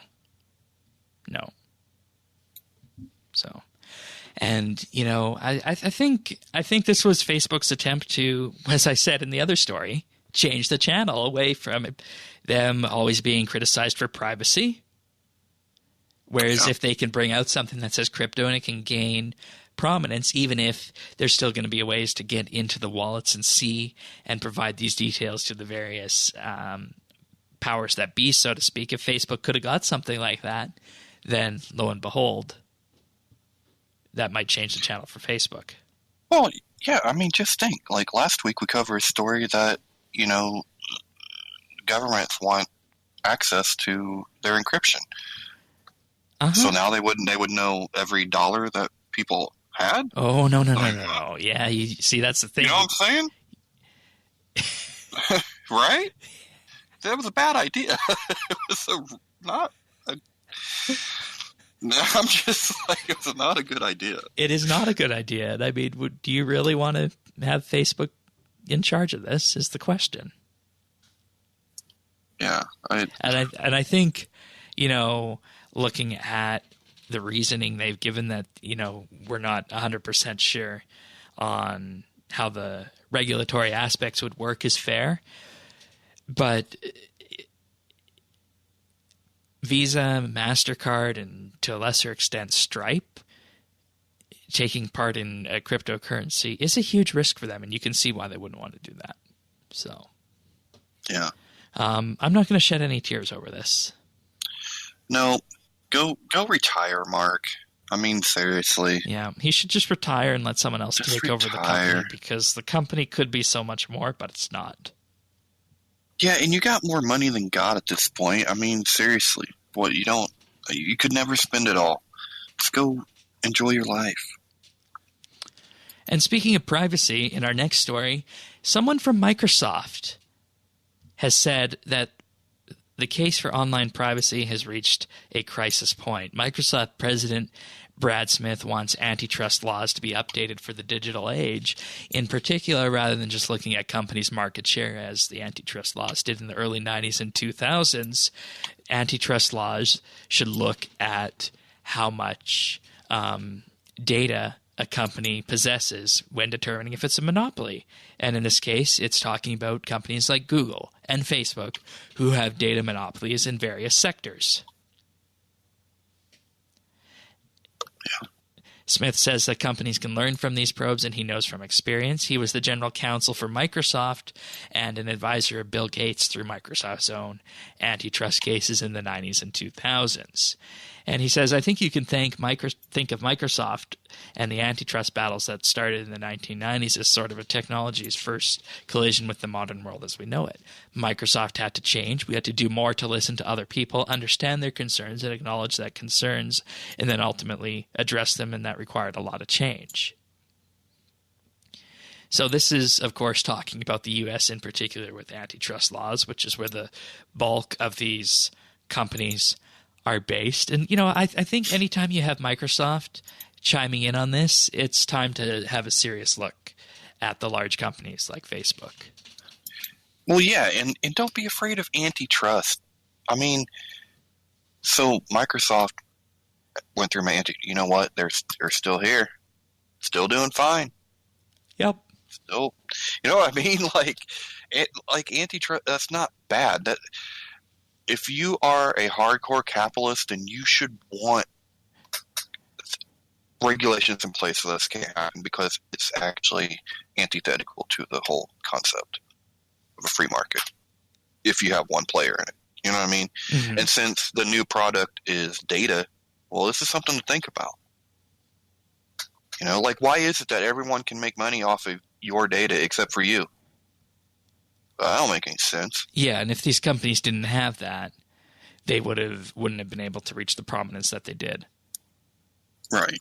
So, but still, I mean, it's yours. And you get nothing out of it besides harassed by commercials and ads. That's what you get. That's your part. Yay. And, just to say one final thing on this, when it comes to privacy and whatnot, yeah, granted the whole world changed in 2013 with Edward Snowden and whatnot, but that's privacy over the internet. People neglect to think that, Google has all my search history. Facebook has all my messages and whatnot and more. And, to Google's credit, they do have ways to, if you want to be completely forgotten, if you want to delete everything you have, you can do that. Facebook, not so much. But it's something that should definitely be thought of. Is a monopoly somebody who controls the lion's share of personal data? And that's Facebook in this day and age for this. Yeah, hell, Amazon knows how many times you buy toothpaste a month. Yep, that's another big one. You know what I mean? There's some issues that we haven't updated. I mean, here in America, we haven't updated anything. We need a 21st century approach to regulating technology like this, which I'm not surprised. I mean, we have infrastructure from the 1920s. You know what I mean? So it's not a big surprise that we haven't caught up yet, but everyone needs to catch up. Yeah. It's been 20 years now since the world, you know what I mean? Mm-hmm. We should start catching up at this point. Indeed. And our last piece of tech news, Google had their Made by Google 2019 event this week with a bunch of new hardware being announced. In particular, it was announced that Google's Stadia video game streaming service will launch on November 19th. Mm-hmm. You going to give that a try when it comes out? Well, I am not, because I don't want to have to both purchase the system and the game for a streaming service. That's kind of weird to me. And I can't believe have you seen that they're claiming that it's going to be faster than consoles? I know consoles are kind of slow, but I don't know. We'll have to wait and see on that. There's lots of cloud stuff that could factor in. Yeah, that's crazy stuff. I mean, I like the idea of Stadia I like the idea of games streaming. I don't know if this is it. Just because, like, I think they should have some kind of a subscription library type service. I really don't like that you have to buy the games on top of it. Yeah. They also announced the Pixel Buds, which are their competitor to AirPods. They also announced a Pixelbook Go, which is a high-end Chromebook for $699 or $649. Nest Wi-Fi wireless router, a Nest Mini for the smart home. But, of course, what everybody's talking about is the Pixel 4. Their new flagship smartphone, 5.7 and 6.3 inch sizes, 6 gigabytes of RAM, very high-end Snapdragon chips. And, the main reason, of course, everybody talks about a Pixel is the camera. It starts at $799 in the U.S., and it ships on October 24th. But the camera, if these photos are to be believed, is truly astounding. There are photos here that were taken just as demo photos around the event in reviews by CNET, right? Mm-hmm. And they look good. They look good as you'd expect with a modern smartphone. But where things get really interesting is in the low light realm. In particular, Google has marketed the phone as being able to take photos of the sky at night and have it come out in a way that previously you could only do with a professional camera, with a tripod, and a long exposure lens. That's really cool. Looking at these photos, it's hard to believe that these photos could be taken with a phone. It really is. And think about, and wasn't that, the iPhone 11's main thing was the new camera? Yeah. And now Pixel's got this new camera that can do crazy stuff, and it's $200 cheaper? Yep. Holy crap. I'm not saying, I'm just saying. And that says all you need to know about the way Google works and the way the Pixel phones work. So I think Google has succeeded in their hardware push. At least on the phone angle, yeah. Yeah. All right. That's it for tech news this week. We're going to wrap this show up shortly. So starting off with this, I'll just say that you can check out our Skill of the Month competitions going on here. We have our Dungeoneering Skill of the Month that just got underway yesterday, so no results to report on that. But if you want to sign up for our thieving competition that starts next Thursday on the 24th, just head over to rsbnb.com/skotm and click on the thieving button, and you'll be able to sign up there. I think thieving would be a fun one to witness for a week until Halloween. It'd be interesting to see how much thieving XP can come in this day and age. Thieving's great, especially in a week setting. Thieving is not so great in a month setting. I've done that. It's rough. So this will be much funner. That's after Dungeoneering. Yes. Okay. Yeah. Mm-hmm. Cool. Yeah. All right. So let's look at our achievements this week. We do have a good number of them. So starting off, we have Ozazoyo with 120 Slayer on the 16th. The Lion got 120 Constitution on the 16th as well. Then on the 15th, we have XG Wen Yvar X with 99 Ring Crafting. Dr. Bruce with 99 Fletching on the 15th. And finally, Easel with 120 Slayer on October 14th. Nice. We also have Xenon Ray with 120 Slayer on the 13th. Great. Lorosaurus with 99 Agility on October 13th and 99 Farming on October 11th. We also have Pouncing with 99 Mining on October 11th and Delta with 99 Thieving on October 11th. Nice job, everybody. Nice job indeed. All right.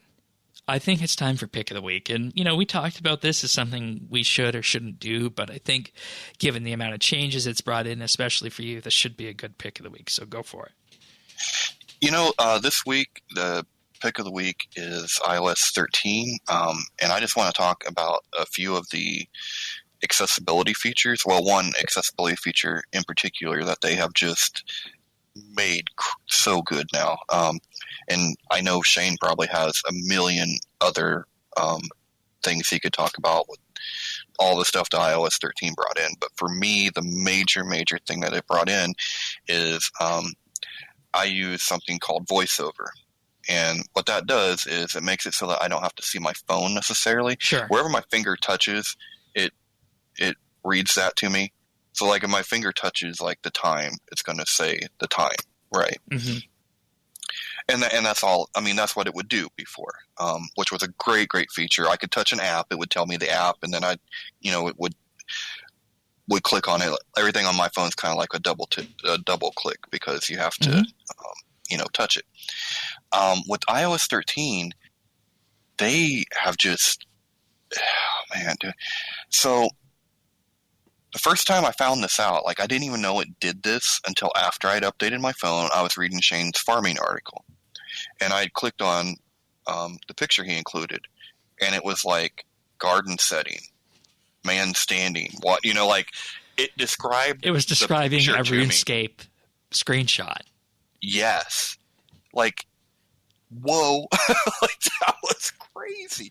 And a lot of times, I can't see that stuff at all. Like, even before like I quit using Facebook because of all Facebook's problems, I still didn't use it a lot because I couldn't, like my reader wouldn't read pictures like that, Mm-hmm. So like, and how Facebook is, half of it is just memes being shared or whatever, that kind of stuff. So now it will actually describe everything to me, like everything. I take a lot of photos for my work, and something I found the other day is while I'm taking pictures, if my phone's tilted, it just comes out and tells me tilted to the right now or tilted to the left.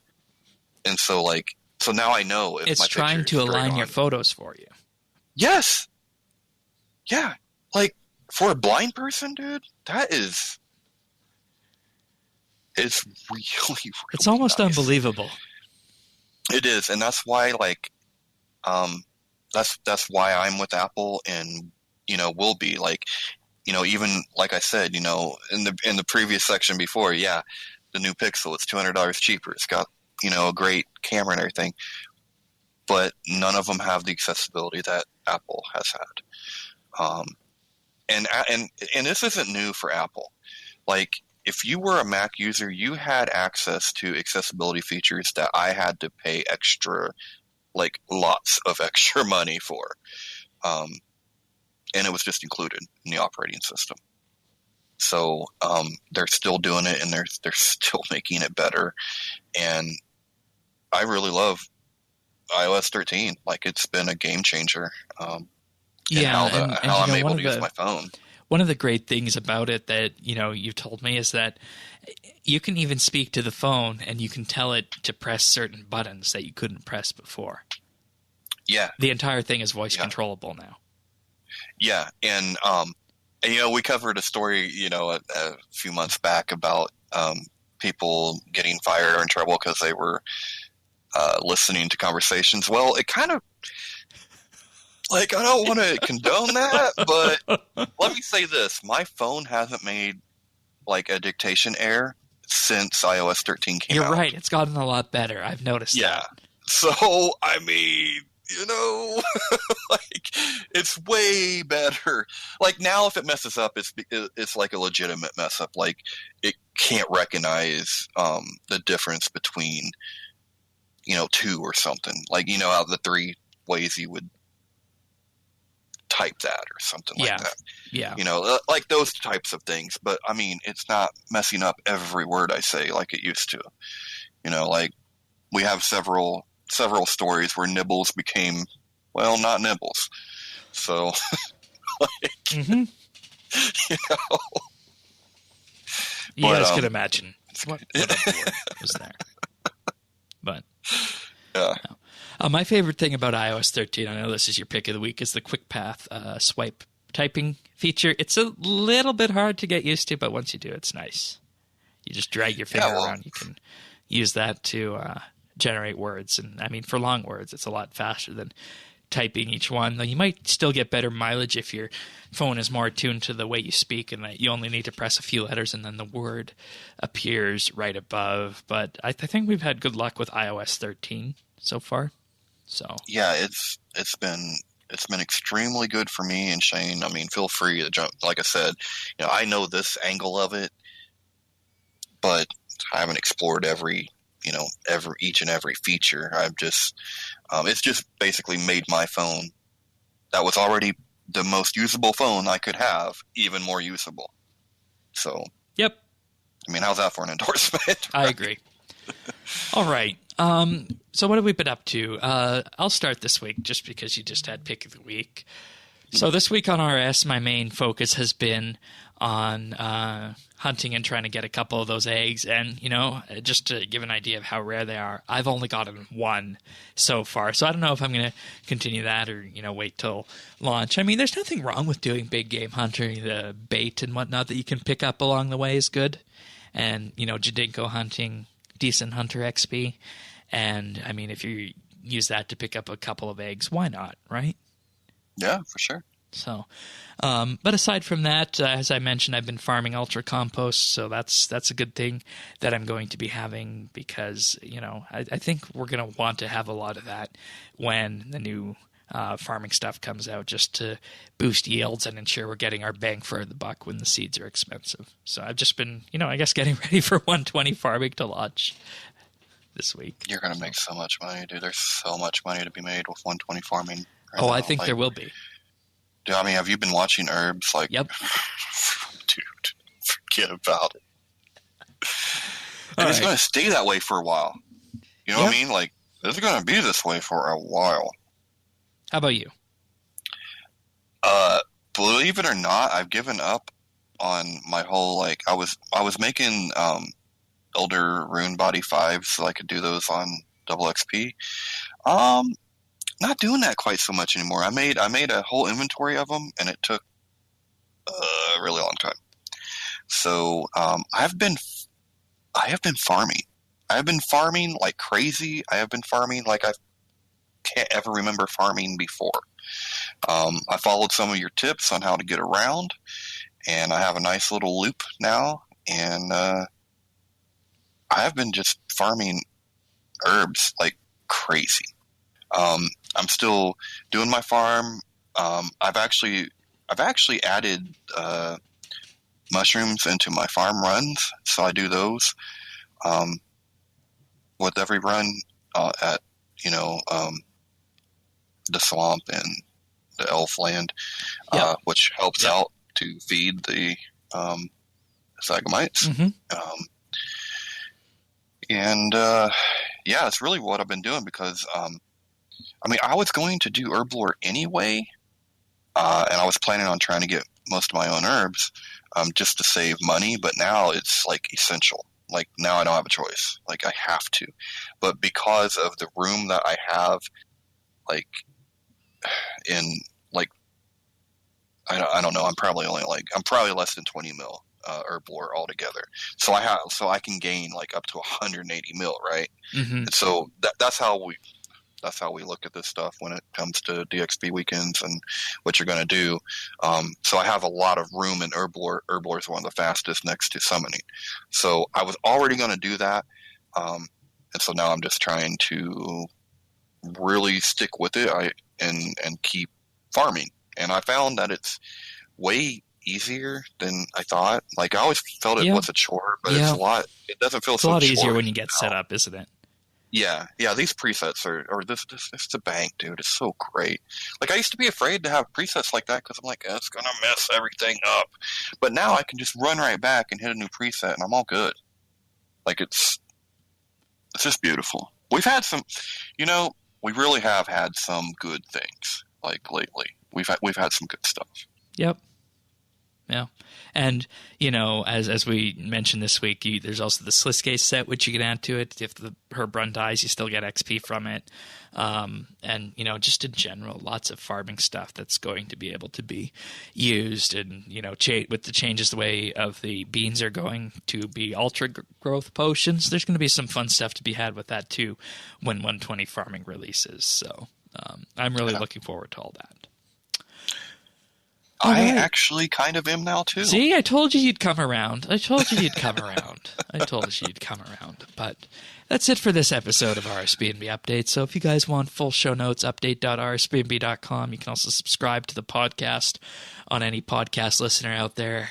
Apple Podcasts, Google Play, Spotify, Pocket Cast, Stitcher, YouTube, practically anything under the sun. Just head on over to update.rsbnb.com/subscribe and click on the one that you want, and you'll be taken directly to that feed for your preferred podcast listener. And with that being said, we'll be back next week for another episode of RSBANDB Update. So take care, everyone. See ya.